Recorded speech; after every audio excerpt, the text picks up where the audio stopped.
Let me take you back to a steamy summer in 1931 deep in the hills of Jamaica.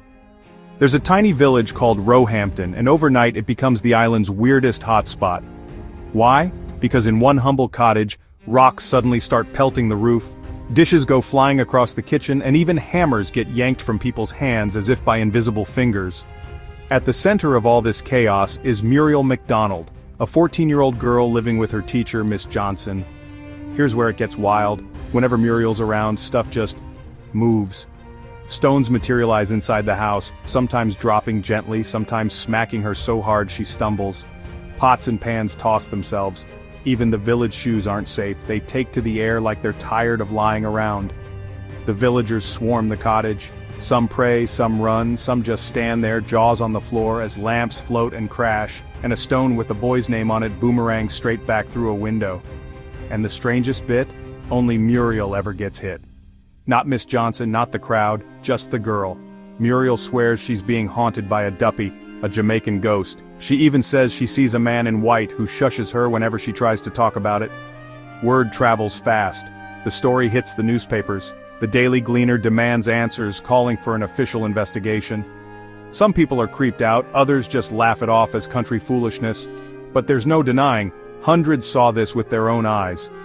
Here's the million-dollar question. Was it a ghost, or was it a prank?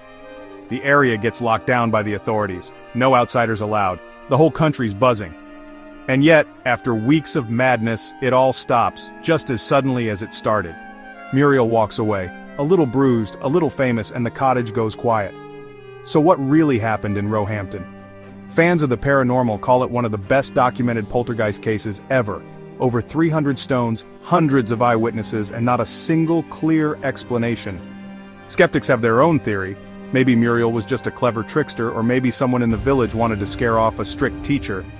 It wouldn't be the first time poltergeist stories follow teenagers, where mischief and mayhem seem to hang in the air. But here's the thing, no one ever caught Muriel faking, and in Jamaican folklore, stone-throwing spirits are a real thing. People believe Duppies can toss rocks without ever showing themselves.